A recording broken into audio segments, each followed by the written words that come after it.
उत्तर प्रदेश की 25 बड़ी खबरें।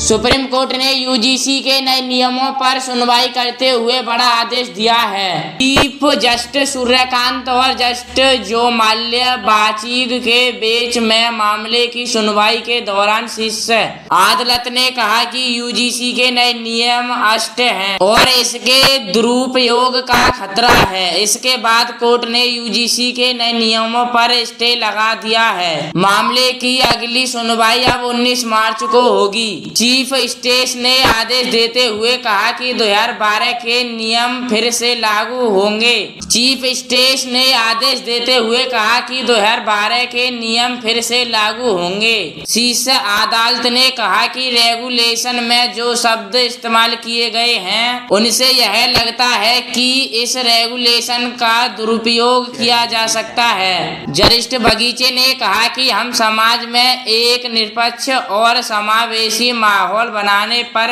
विचार कर रहे हैं। उन्होंने कहा कि जब 3E पहले से मौजूद हो तो दोषी कैसे प्रागिक हो जाता है। गौरतलब है कि याचिकाकर्ता के वकील विष्णु शंकर जैन ने सुनवाई के दौरान कहा कि वो हम यूजीसी एक्ट की धारा 3C को चुनौती दे रहे हैं और ये असंवैधानिक है। सुनवाई के दौरान जहां चीफ जस्टिस सूर्यकांत ने कहा कि आजादी के 75 साल बाद भी देश जातियों के जंजालों से नहीं निकल पाया, तो वही जस्टिस जॉय माल्या बगीचे ने अमेरिकी वाले स्थिति पर जिक्र कर दिया। बगीचे ने कहा कि मुझे उम्मीद है कि हम उस रिश्ते तक नहीं पहुंचेंगे जहां अमेरिका की तरह अलग अलग स्कूल हो, जहां कभी आश्रित और श्रेत बच्चों को अलग अलग स्कूलों में पढ़ाना पड़ता था।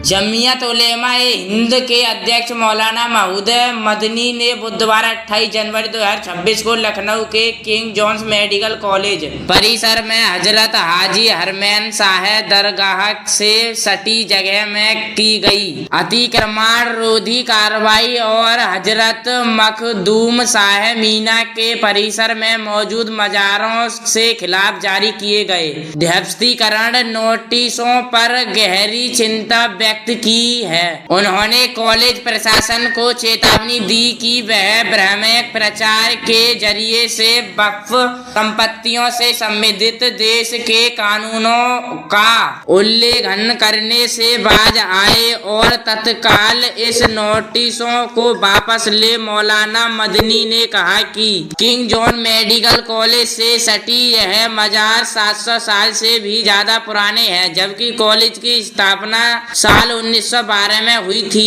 ऐसी स्थिति में यहाँ कहना है कि कॉलेज परिसर में दरगाह का क्या काम है, असर झूठ और भ्रम फैलाने वाला है। उन्होंने कहा कि कॉलेज की स्थापना के वक्त साल 1912 में ही राजस्व विभाग ने दरगाह की भूमि को कॉलेज परिसर में अलग सीमांकन माध्यम से स्पष्ट कर दिया था, जो उसकी स्थायी और स्वतंत्र कानूनी स्थिति का सबूत है। मौलाना मदनी ने आगे कहा कि 26 अप्रैल 2025 को लगभग 700 साल पुराना तान ए हजरत हाजी हरमैन शाह की सीमा में मौजूद वजू खाना, इबादतगाह और जायरीनों की आवाजाही से संबंधित सुविधाओं को प्रोफेसर डॉक्टर के सिंह की निगरानी में ध्वस्त किया जाना एक तरफा और पूरी तरह गैर कानूनी कार्रवाई थी। इस संबंध में न तो कोई न्यायालयी आदेश मौजूद था और न ही किसी प्रकार की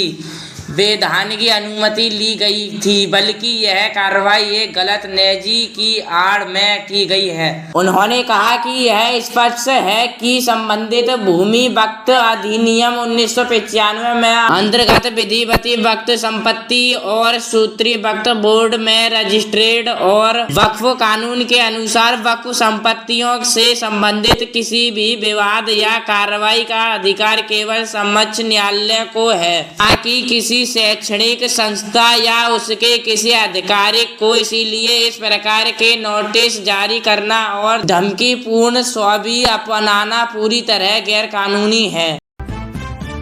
भारत और अमेरिका के बीच चल रहे व्यापार समझौते वार्ताओं में बहुत महत्वपूर्ण प्रगति हुई है और दोनों देश के बीच जल्द ही डील हो सकती है।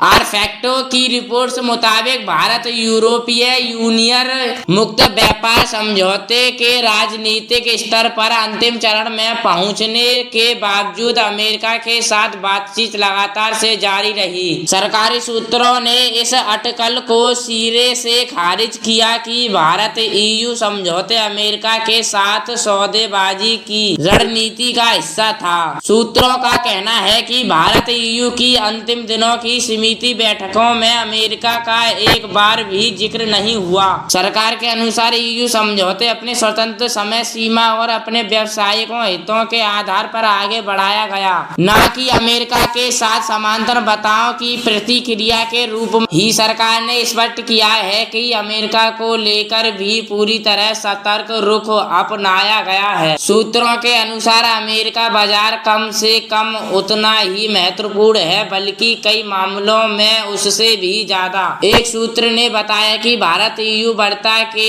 निर्णायक दौरों के दौरान भी भारतीय व्यापार वर्तकार अमेरिका समर्थकों के लगातार संपर्क में थे। बातचीत अब भी जारी और भारत सकारात्मक नतीजे को लेकर आशावान है। सूत्रों ने भारत की व्यापार रणनीति को वैश्विक व्यापार व्यवस्था में बढ़ते बिखराव से जुड़कर देखा। उन्होंने कहा कि MFN आधारित WTO व्यवस्था इस समय दबाव में है। ऐसे में देश अब बड़े साझेदारों के साथ द्विपक्षीय और बहुपक्षीय समझौते को प्राथमिकता दे रहे हैं। भारत की रणनीति का उद्देश्य बड़े बाजारों तक पहुंच, नियंत्रकों को और निवेशकों के लिए स्थायी और पूर्वानुमेय नियम सुनिश्चित करना है, न कि किसी एक समझौते को दूसरे का विकल्प मानना।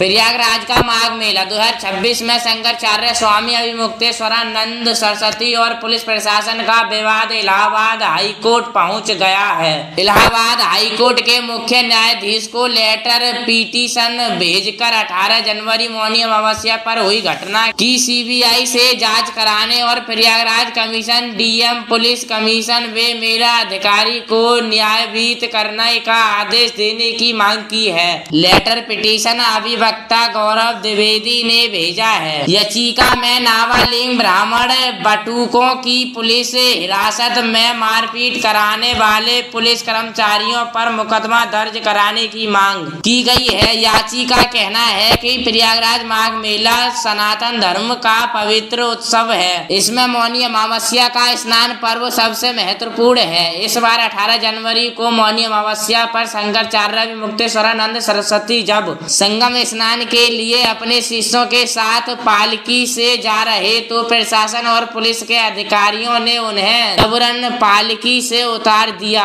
और पैदल जाकर स्नान करने को कहा। इतना ही नहीं, शंकराचार्य के साथ चल रहे 11 से 14 से ब्राह्मण बाटकों को हिरासत में लेकर मारा पीटा गया, सीगा चोटी पकड़कर उन्हें घसीटता गया। याचिका का कहना है कि नाबालिग बटुकों से ऐसी जबरदस्ती जुवेनाइल प्रावधानों का उल्लंघन है और दंडनीय अपराध और एक्ट के नाबालिग बच्चों की सुरक्षा और उनकी गरिमा की गारंटी दी गई है। बटुकों की शिखा खींचना सनातन धर्म को अपमानित करना भी है। यह बच्चों के साथ क्रूरता है।